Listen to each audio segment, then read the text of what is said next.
Bum bum bottom bum bum bottom bum bum bottom bum bum bottom bum bum bottom bum bum bottom bum bum bottom bum bum Doobie doobie da da da. Doobie doobie da da da. Doobie doobie da da da. Doobie doobie da da da. Doobie doobie da da da. Doobie doobie da da da. Ba-da-da, ba-da-da, ba-da-da, ba-da-da, ba-da-da, ba-da-da, ba-da-da, ba-da-da, ba-da-da, ba-da-da, ba-da-da, ba-ba-ba. Doopy-doopy-da-da-da. You are now in session with the Comic Book Couples Counseling Podcast. I'm Lisa Gullickson. And I'm Brad Gullickson. And each month we evaluate a different iconic romance within the four-color realm. In this episode, I believe I have made a significant find in the Kandarian ruins, a volume of ancient Sumerian burial practices and funerary incantations. It is entitled Naturum de Montum, roughly translated Book of the Dead. The book is bound in human flesh and inked in human blood. It deals with demons and demon resurrection and those forces, but you should know, right out of the package, there is a bit of a smell. 4 out of 5 stars in our creator corner. We're comparing Boomsticks with J. Holtham and Michael Lee Harris about Motherfu monsters, part of the Horizon experiment from Image Comics. Klaatu Barada Necktie. Oh, that's not right. I'm just going to have to swallow your souls. Lisa, that was great. Thank you for taking me down Evil Dead memory lane. Shut up, Linda. This was one of the first franchises that we mutually agreed was amazing. I know we've talked about this on the podcast in the past, but when Lisa and I first started dating, I asked Lisa, well, do you like horror movies? And you said yes. And then I took her to Hostel Part 2 and Rob Zombie's Halloween. And then he had to deal with those first, making a scene in public, crying way too hard. When Danny Trejo died in Rob Zombie's Halloween, Lisa exploded into tears. She felt so bad for that janitor. I did.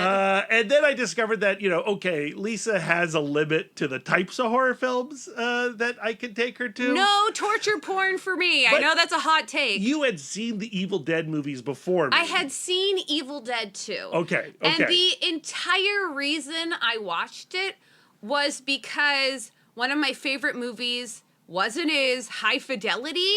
Oh, and sure. Jack Black references it in that movie, and he says something about the score or the music being freaking cool, but there's practically no music in Evil Dead 2. I would say the score is cool, but in an uncool kind of way. Sure, that's a lot of Evil Dead, actually. Yeah, it's the horror franchise for nerds. Yeah. And in fact, my buddy Paul was the person who created the very first Evil Dead fan site. No way. It's true. And he held onto that crown for so long until people just stopped caring. But I think it is referenced in the Evil Dead Companion, somewhere in the index. Dude, jealous? Yeah, I certainly was at the time. And at that time, I was collecting every version of Evil Dead on VHS, on DVD. McFarlane just started doing the Movie Maniacs series, and I got the action figures. I would stalk Bruce Campbell to every college event. That obsession with Ash would then lead me to watching movies like Waxwork 2 and Alien Apocalypse and whatever Bruce Campbell was doing at the time, which was mostly direct-to-TV movies. Bruce Campbell's career is such goals, mostly because it is irrepeatable. He has the kind of thing, where he acts cool, but he misses in such a way that he gets this hyper-devoted following that just has been gently cradling him financially into old age, yum. I think it's interesting that Ash and Jack Burton from Big Trouble in Little China kind of hit at the same time, but then Ash, Bruce Campbell, took that persona of I've got this, but he so does not have this, and then made an entire career of it. Because Evil Dead 1 was actually pretty earnest. They were trying to do a low-budget horror film, but people couldn't help but find Bruce Campbell and the whole, practical effect level really funny and quirky. And instead of going no, we were making something scary and serious with tree rape, and they instead went into the direction that people really actually loved. And I find that to be kind of like a beautiful and humble move. Yeah, I think also that was their true nature. You know, they Yeah. were such fans of the Three Stooges, and so they took that fandom, put it in their other fandom, and then created something wholly unique. And then with Army of Darkness, they cranked that up to 11. Yeah. And at the end of the day, I think one of the reasons I like Ashley Williams so much, and characters like him and Jack Burton, is that I relate so heavily to them, right? They have this unfounded confidence that's basically been built by the patriarchy, where they think they can go into any situation and thrive. You know, hey, I can take down all these goons. I've watched enough kung fu movies. I can do this. And then they get decimated, they fall on their face, they're humiliated, or they should be, but because of that unfounded confidence, they get back up again, and they're like, no, I still got this. Unfounded confidence, that's gotta be nice. It's a great superpower, Lisa. A lot of my confidence comes from assuming that if I do like a mid job, people will just forget. Well, you should try being born white male next time. I will. Though there is a real concern that I go too far in the future to when the white male is getting what's coming to them, that would be really bad. That's the other element that's attractive about Ashley Williams and Jack Burton is the shame that I place on them. Like, they have no shame, but I have shame for them. Also, this is why I love Larry David. Oh, God. He's a monster. We're all monsters. And I think this is a good segue, talking about the horrors of white male privilege, to discussing now the Horizon Experiment, specifically Motherfu Monsters. And like every entry in this series, Motherfu Monsters takes a trope, a subgenre, and then puts a different perspective on it. In this case, they are taking Evil Dead, but they're doing it for Blerds. It's funny, it's slapstick, it gets really gory and messy, and I feel like Michael Lee Harris's cartooning is 100% in the spirit of Evil Dead 2. And unlike some of the other first issues from the Horizon Experiment, Motherfu Monsters ends on a cliffhanger, which I think is super in the spirit of the genre. Absolutely. Jay Holtham has a real bite to his writing, too. He has worked on The Handmaid's Tale, Jessica Jones, and so that political fire is throughout Monsters as well. It makes for a very fun ride, but also an activating ride. Mm-hmm. At the center of our story is J.J. Henry, who is being dropped off at college for the first time, and he is just super buoyant and optimistic and excited about his future, and he is driven there by his cousin, who is way more skeptical of the whole situation. When they're approached by a huge white frat guy who seems to be luring them to a frat party by saying that they would really like JJ to teach them how to play Dungeons and Dragons. And very quickly, OG, the cousin, their skepticism of this white world with all its passive aggression is proven accurate as that frat house becomes an Evil Dead zone, a den of horrors. And Michael Lee Harris gets to go off with their Tex Avery style and all these zombie ghoul things. And the comic is a blast, but again, there's a lot of anger under its energy. Image Comics is publishing this one-shot next Wednesday on the 18th of December.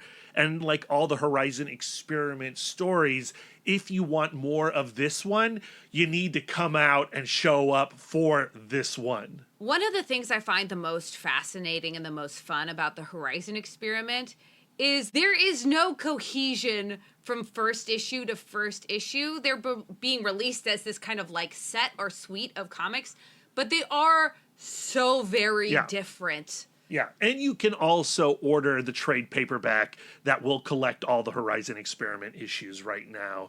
It's been fascinating going to the comic book store and having conversations with people about these issues. There have been folks, Wednesday Warriors, who are a little skeptical about the pilot system, seeing it and going like, well, if I'm not guaranteed a second issue, then why should I invest now? And I understand that. But also the word invest is gross. Absolutely, absolutely. But the truth is, the Horizon experiment is just being very honest about capitalism and the system of comics making. Every issue you buy is a pilot, right? If you want more Absolute Batman, you got to buy Absolute Batman #1. If you want more Teenage Mutant Ninja Turtles, you got to buy Teenage Mutant Ninja Turtles #1. That's how the system works. I feel so privileged to be gifted the time and space to really read each of these issues and think deeply about them, because I feel like not every comics reader gets to have their ear to the ground and be so hyper aware about what's coming out in comics. And because there's no more like speculative buying, because on behalf of the shops, because comics are so expensive, you don't get that thing of like, ooh, there's a new #1. Oh, flip it open. It's like nothing I've ever seen before. Yeah, walking into a store now is different than it used to be pre-pandemic. They don't have every issue that was published that week on the shelves. Yeah, and that spirit of kind of adventure and checking things out has become so precarious. Yeah, and that's why, Pornsack Pishashot and Jay Holtham and Michael Lee Harris and Vita Ayala and Skylar Patridge, they come onto shows like this one because they want to engage with these audiences, and hopefully those listening are excited by this. But it then comes down to those listening and those speaking right now to go to their shops and make these books happen. Like, if you want these types of stories out in the world, it really is on the reader now to make that happen. It's not enough that we are checking out our own groceries at the grocery store. Now we have to do the ordering for our favorite bookstores. It's like being a consumer is just such a responsibility now. It is. That's the reality that we're in. And we just have to deal with it. These are the cards that we have, so let's play them. We believe in the Horizon experiment, and that's exactly why we've had Pornsack Pishashot and Terry Dodson and Vita Ayala and Skylar Patridge and now Jay Holtham and Michael Lee Harris. We want to build your cart. Let us remind you, it's time to clock in and order the books. What a hellscape we've just painted, Lisa. I know. We generally bring the optimism, but this is reality. On that note, let's bring Jay and Lee into the love nest and have a conversation about Motherfu monsters. Jay, welcome to Comic Book Couples Counseling. Hello. Hello. How are you? Glad to be aboard. We are super excited to talk Motherfucking monsters, especially since we have your collaborator here. Lee, welcome to Comic Book Couples Counseling. Hello. Thanks for having me. Man, I don't know where to start with this, but I guess I'm going to start with something that you talk about, Jay, in the afterword to the one shot. And that is your first experience with Evil Dead 2. You were not a horror hound before that, and then that movie made it happen. What was it about Sam Raimi's classic film that transformed you? So many things. I think the biggest thing was how funny it was. Because not only was I not a horror head before, I was a fraidy cat. When I was like 13, my parents left me home alone, as was their wont. And I rented a bunch of movies, including the original Dracula of 1931, black and white. I put it on. I was so scared. I turned on literally every light in the entire house. And I didn't even finish watching it. And then like a couple years later, I honestly can't fully remember like the change of decisions that wound up with me in a rotting old grindhouse theater in Queens watching Evil Dead 2, but there I was, and it blew my mind. It's so funny, and it's so smart, and so cool. It opened the whole door to me. And Lee, do you have a relationship with Evil Dead 2? I'll be honest, I just thought it was really cool. I like special effects and stuff, gory stuff, and I'll see anything with CG in it. So it didn't scare me, but I just thought all this stuff was just cool. And what I don't remember, I forget which one he had a chainsaw hand in. And that's just ridiculous. That is true. Yeah, so I needed it. That's the thing. Like once Ash puts a chainsaw on his hand stump and says groovy, you're in. Like, how could you not be in? Yeah, yeah, exactly. That's what got me.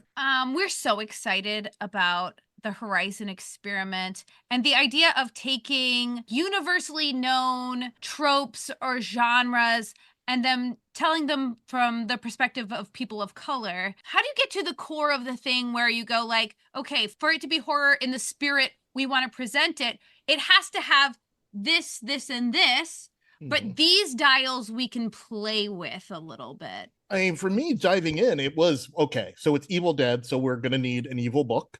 We're going to need, some form of zombies. And there's something, it's not quite Evil Dead-y, but it's very Lovecraftian about college campuses and professors. So I wanted all of those elements to exist in it. And then just play the dials about not only about who survives, but the kinds of people that we see in it. Because that was the other sort of consciousness that I brought to it. I don't know if you ever played the board game House on Haunted Hill. We just look like we have, but we have not. But that comes with it's a horror movie themed board game, and it comes with sort of the standard array of horror movie people. And I was like, okay, I want to make sure I've got that. Like, we've got the jock, and we've got the flighty sort of hippie one, and we've got the nerd, and just to live within sort of a black space for that. For me, I kind of had the easy job for this at least because Jay got to do all that and then he hands me a script and I just get to draw bloody things. And I wish I could say more about it, but they just was like, draw this bloody stuff, man. And I got to make a variety, like a strong variety of characters. So I got to play with shapes and how they interact with one another, how they differ from each other. And I got to draw evil zombies with shark teeth. And what does that process look like though for you when you get that script and it is time to get going? When I first got it, I was under the impression we couldn't make it too Evil Dead, but then I realized we could kind of play in that sort of mentality, that universe. So I made the characters, which was really fun, but then the zombies were the most fun because I wanted to make them a little bit different than the zombies I'd seen. So I played with animal shapes, definitely like shark teeth.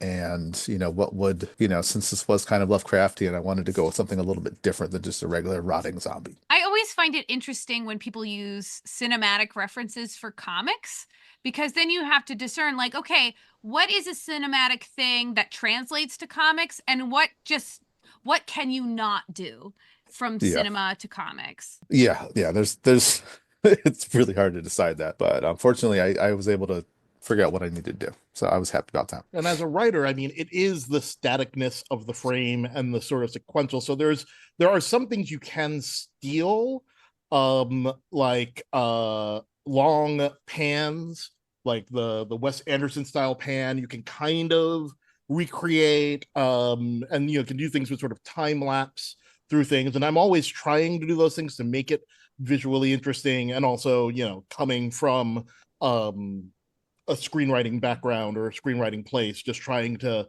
recreate that, but then also understanding that these are still slices of time, and I've got to think about what that looks like as well. I love that, slices of time. That's really, really cool. Jay, having worked in so many mediums, I'm wondering what you feel the comics medium gives you that no other medium does. It's the sort of it's the immediacy. It's the best word that I have for it is.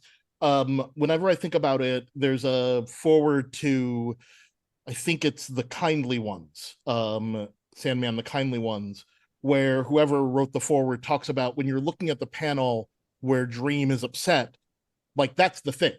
It's not an actor pretending to be something. It's no other thing than the thing itself. And there's something about comics about that I like. That the thing you're looking at is it. That's what it's meant to do. That's where it's meant to exist. To a large degree, and that is just cool to me. This is the thing. I get to do what I want, and I don't have to. It's not like film. I don't have to wait for people to get to set. I don't have to talk to 50 other people. It's me and Jay, and I get to do what I want with the panels for the most part. And it's me. It's just me. It's kind of great. Yeah, I was listening to an interview recently with Danny Warren Johnson, and he was talking about the rawness and the pureness of comics. You don't need too many people to just get it done. No, and then it's Yeah, exactly. finished. It's also Yeah. like it's a finished thing, and that's really exciting. I'd love to get into your characters a little bit. Like when you were deciding, when you were filling out your cast, what did you have in the forefront of your mind of like, I need this kind of person at the center of my story, a person like JJ, and then filling out that family unit? I mean, JJ, JJ, I think some of the inspiration there is pretty obvious.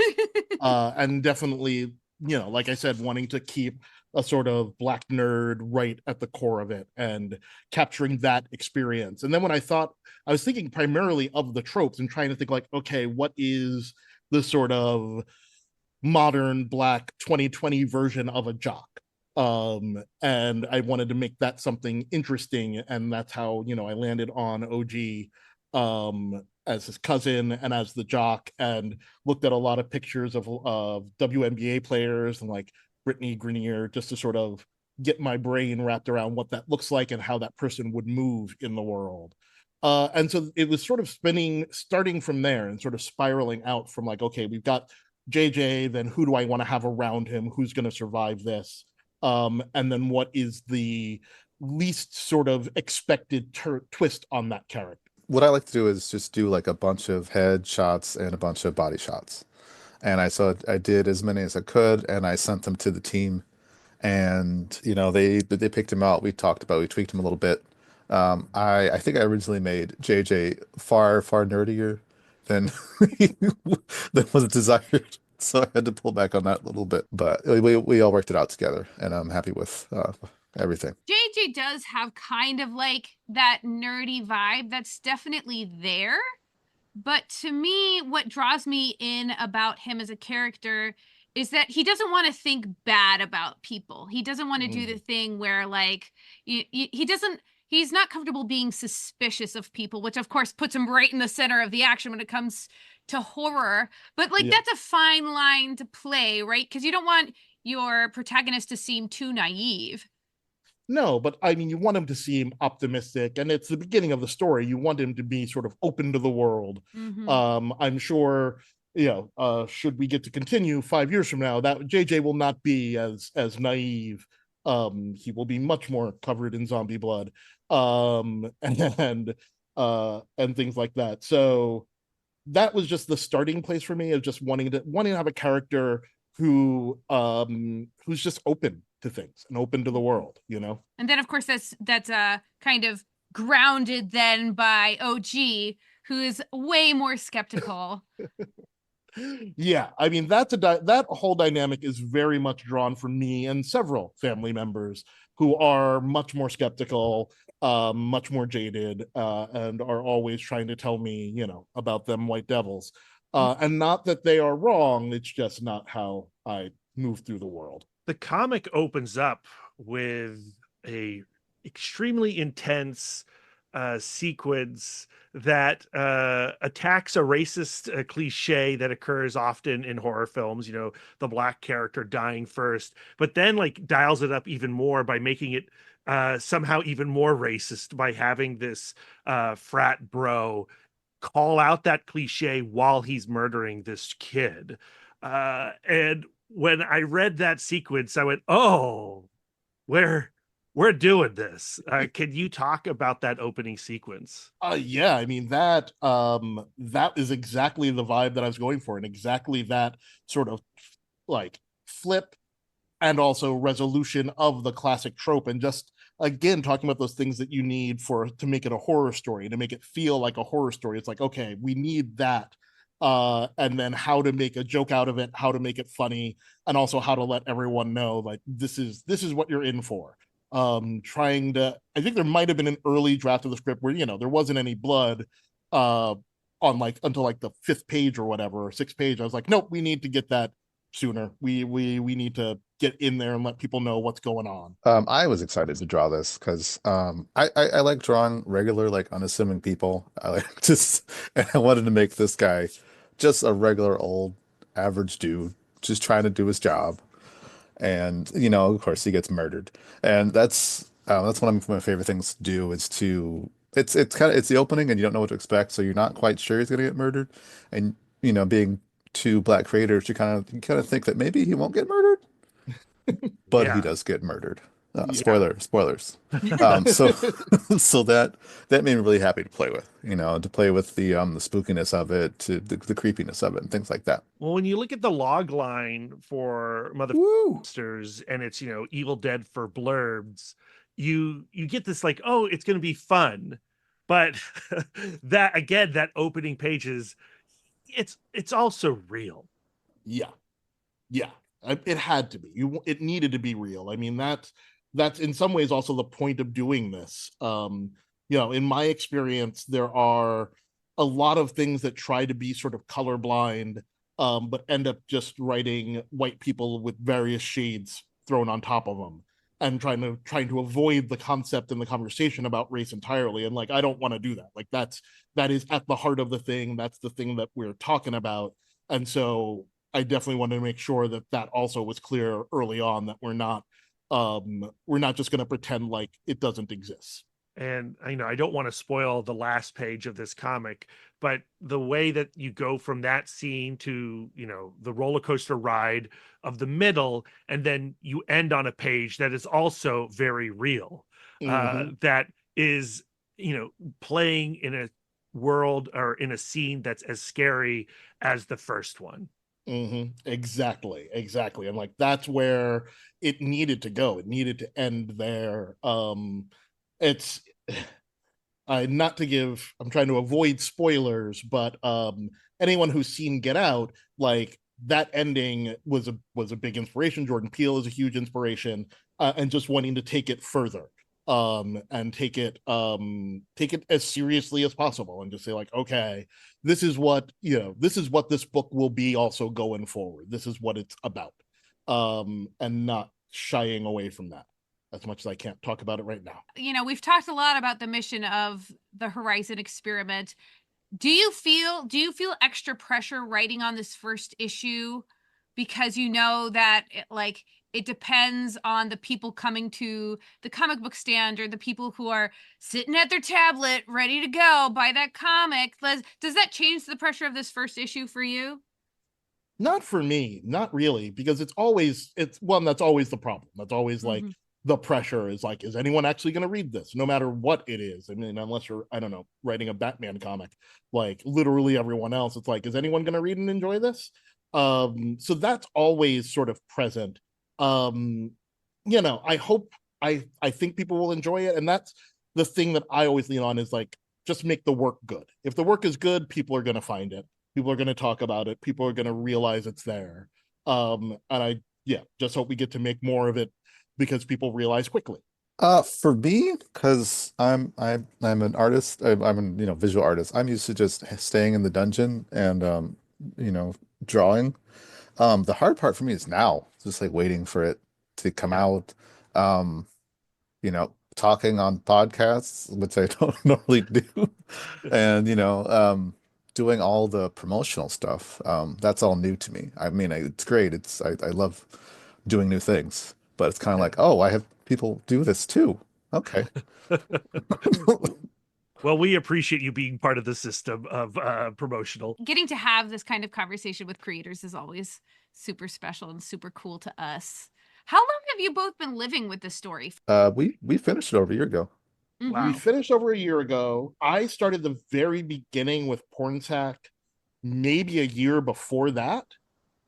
Okay. Wow. At least 6 months, if not a full year before that, was the conversations about the Horizon experiment, about how it was going to be structured, who the other writers were going to be, then pitching the idea, settling on which one, and working it. I don't think we got Lee on board until I think there was already a script by that point. So I'd already worked with Hornsack and with our editor Will Dennis on the script before we had locked in Lee as the artist. So that was, it was a long process. It's been a long time. I'm so excited for people to get to see it, because it's been so long. Yeah, for all the talk about comics being so immediate, it feels like this is Yeah. following the schedule of Hollywood. Yes. it's immediate at the end point, but the comics, it moves slowly, the wheels turn slowly, and frankly this is such a huge undertaking that Hornsack really has driven himself, that like it took a while for all the pieces to actually fall into place. I think that's what's so exciting to me, is that even though it is a pilot system, the way your story ends is on a cliffhanger. The last words are "to be continued." And that is either a lot of confidence or that's a statement unto itself, too. Mostly Yes. confidence and hope. Like that's mostly like maybe we'll trick them into saying they want more. And hopefully they will. We do. Good. If you're looking for that Yay. kind of affirmation, we're super into it. We are both horror hounds, and we love horror stories, and we also love comedy and slapstick stuff. Evil Dead is very important to us as a couple. Yeah, that's true. The reason I use the word confidence of that ending is I feel like, this is not me putting a curse on either of you, but if this comic were not to continue, the final page still absolutely works. And Yeah. the to be continuedness of it has a layer of horror on it as well. Exactly. Like, yeah, that situation is never, sadly, seems like it will never end, and it is always just to be continued, which is a real bummer. But yeah, Yeah. Mostly it was, well, if I don't resolve the chord, they're gonna want it to resolve. So I'll just leave that dun dun dun, and then they'll be eager. That then begs the question of what your plans are for a second issue, if you have them. I mean, I've thought about sort of the first story arc, and it's kind of laid out in that first issue of it's a quest. And it's a quest that's going to take these characters to various colleges, to various sort of institutions, and expose a lot of different aspects of American society. So it's sort of there's a little bit of a Lovecraft country in that it's about these very dark evil forces that we are conscious of but don't acknowledge, that are roiling sort of beneath the surface at all times, and then pulling those into the light, which is a fancy way of saying it's they're going to pile into a van and drive around and fight monsters. Yeah. Which is what we want to do. And Lee, are you absolutely. having conversations with Jay about future plans, future designs, future characters, or is that too wishful thinking? I'm gonna stay in my dungeon and hope. I'm gonna peek out to get groceries and then go back to the dungeon and draw. But I really do hope I get to do more. I really want to play in this universe more and work with Jay more too. I love the script. Have you been talking with the other creative teams on the Horizon experiment? Is there like a Discord? We don't have a Discord or a Slack. We do have a couple of email chains, and some of us, I see Pornsack relatively regularly, Sauber as well. As LA-based writers, we see each other. But no, we're all just trying to support each other and spread the word, and make sure that people buy all of the books. I did get late night tacos with Terry Dodson at San Diego, so it's like a Slack. Jealous. That's awesome. Yes. Can I ask you where you got tacos? Because we go to all the tacos. I think it was Tacos Gordo. I know they were open until 4 a.m. Yeah. Good choices were made. Yes. No regrets. The conversation around the Horizon experiment within the comic community, especially the comics journalism community, is like, oh, this is so strange, this pilot program.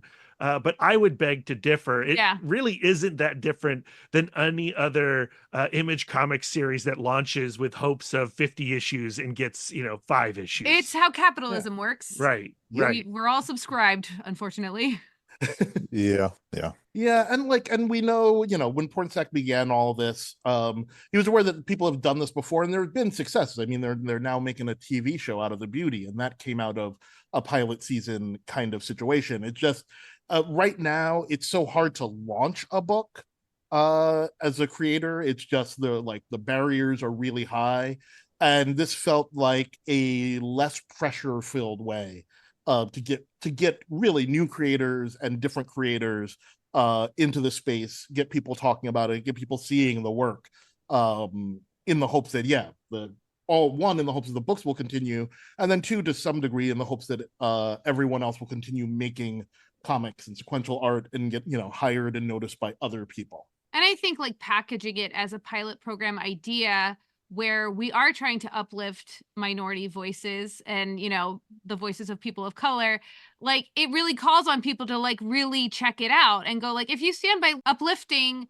unheard voices, like it's our responsibility to like go to the store and make that happen. Our responsibility as comics readers.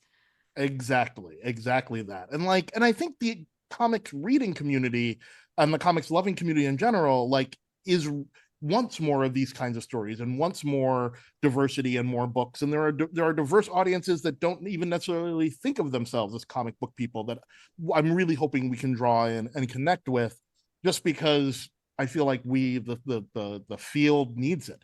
It needs to sort of orient itself towards different readers and different experiences as much as possible. I was gonna say, I think it also gave us some room to take risks that we wouldn't have to do if we were doing like something in, the big couple companies. It just gave us, well, I guess we are in the big couple companies. It gave us more room to try. I got to do you see my style. It's a little wild. Yeah.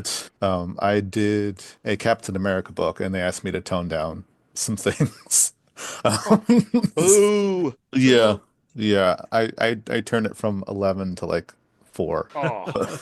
What I love about your art, Lee, is it's very like cartooning forward. It's like the kind of art that can't really exist outside of comics or outside of the sequential form because it is so dynamic. Like, where does your style come from? Oh wow. Sorry, big question.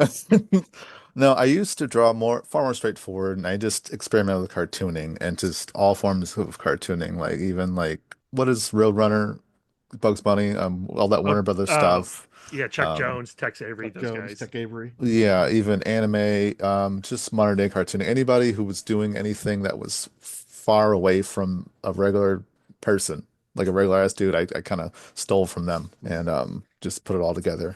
And I was originally trying to get out of my rigid style, and so I kind of ran as far away from possible as that. Well, we don't want you to tone down. Well, we want you to tone up. Let's Yes. tone up. Yeah, Tone up.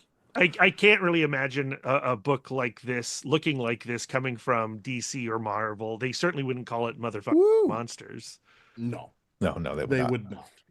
I'm still very happy that Image let us go with monsters and also didn't make us do any sort of alternates. Yeah. Because even Kyle Starks and Artem Toplin had to go with like, I hate this place, and then the alternate of this place. Mhm. Exactly. Yeah.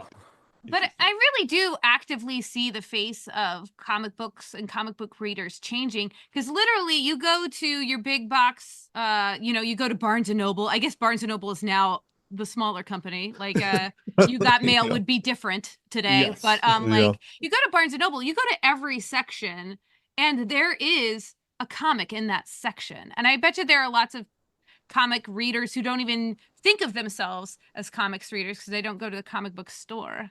Exactly. It's funny. I was talking to a friend of mine who works in the literary world, and we were discussing the purchase of Boom, and I was like, why would was it Penguin Random House do that? And she was like, because graphic novels and comics are the one section in Barnes and Noble that has grown year over year.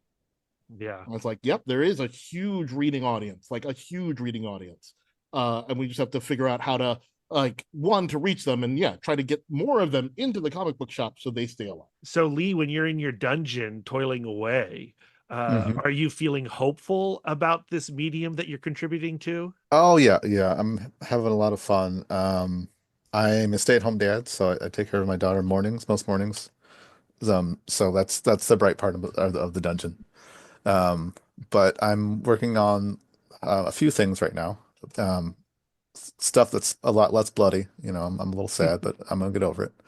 But I am amazed at just how far this medium goes. Like I'm doing a autobio-ish dad comic that I'm allowed to get wild in. It's about being a dad, and I'm also doing Motherfuckers. So I just get to do a million different things.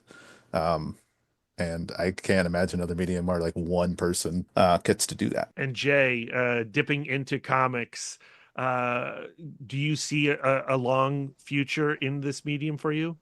I would like there to be. Like, I really enjoy it. I really like writing with comics. I like the whole process. I love the art and the work. So, I've got a few pitches with various companies at various stage of possibility. So I'm hoping, yeah, I'll get to do more books and more ongoing books. I've been lucky enough to do a couple of shorts for Oni Press's EC Comics. So a couple have come out and a couple more are on their way. And that's just a delight every time. Yay. Well, keep us posted. We want to know everything that you're doing. I shall. Well, gentlemen, thank you so much for hanging out with Comic Book Couples Counseling today. You have a great one. Thank you too. Thanks for having us. Thank you. And there you go. Our thanks once again to Michael Lee Harris and Jay Holtham for talking all things monsters. The issue arrives in stores this Wednesday, December 18th. And if you are here just for Michael Lee Harris and Jay Holtham, please consider going back into our catalog and listening to our other Horizon Experiment episodes. You can find links to those shows in our show notes. A special shout out goes to our patron and friend James Cianor for all of those woos over the title of this book. Yeah, his little woo MP3 did a lot of heavy lifting this episode. It's funny how hard we've committed to using the woo, considering it's an inside joke that we made so long ago, and I'm sure that it is baffling to many of you. Certainly, but that's because you're not on the inside. That's right. What inside jokes are for. Okay, Lisa, we have done it. We have reached the end of 2024. Congratulations. Survival is victory. Yeah. And we've been doing a lot of furious reading, preparing for our Stampies, our end of the year reward ceremony to all of our favorite comics of 2024. It begins next week with part 1 of the Stampies. We will be awarding, best memoir, best collaboration, best murder mystery, best single issue, best first issue. Best book with cats? Maybe. And then part 2 will be our final episode of the year. And that's where you'll find, artist of the year, writer of the year, best original graphic novel, best ongoing series, and the heavy hitters. And if you are sick of our opinions, because you've listened to all of our episodes, don't worry. There are opinions of our friends in podcasting, friends in journalism, and creators as well, whom we are lucky to call friends. Yeah, we're still collecting those MP3s, so we're not going to announce who those people are, but they are super cool. And they know they owe us something. They do. Also, if you're listening to us on Friday, on Sunday we have another film club screening, co-sponsored as always by Four Color Fantasies. It is Teenage Mutant Ninja Turtles 3 at the Alamo Drafthouse in Winchester, Virginia at 4:00. Honestly, when was the last time this movie was screened anywhere? 30 years ago? Probably. You do not want to miss this screening. We are giving out major prizes. The 40th anniversary hardback of Teenage Mutant Ninja Turtles, the recent Teenage Mutant Ninja Turtles black, white, and green trade paperback, and the omnibus of the Teenage Mutant Ninja Turtles The Armageddon Game. Thank you to IDW for supplying those prizes. Okay, Brad, let's wrap this up because there is a book that I feel like I need to add to cart. It's the Naturum de Monto. Oh no! The reviews have been really good. Yeah, I guarantee you Bezos has a copy. Where can our listeners send their words of affirmation to you? You can find me on most social medias at MouthDork, but I'm hanging out mostly on Blue Sky right now. If you have words of affirmation for our logo, send them to Jesse Lonergan at Jesse Lonergan on Blue Sky or on Instagram, Jesse.Lonergan. And Lisa, where can our listeners send their words of affirmation to you? I'm always accepting words of affirmation at Sidewalk Siren on some social medias. If you'd like to spend more quality time with us, you can subscribe to us on Podbean, Spotify, YouTube, Audible, Apple Podcasts, or whatever app you choose. We're everywhere. If you'd like to get exclusive, you can join our Patreon, where you'll get more content, including weekly bonus episodes. If you'd like to reach out and touch us electronically, you can email the podcast, cbccpodcast@gmail.com. You can visit our website, comicbookcouplescounseling.com, or follow us on all the socials at CBCC Podcast. Also, if you want to wear us physically, you can check out our TeePublic. All of our proceeds from the TeePublic to the end of December is going to the Trevor Project. You can give us the gift of 5 stars on Audible or Apple Podcasts, and if you'd like to do an act of service, why not write a review of the show while you're there? Yes, please. We are fluent and receptive in all 5 love languages. It really warms our hearts and helps the pod. So until next time, friends, keep your love tank full. And your psychic rapport open. Doopy doopy. Bum bum ba da bum bum ba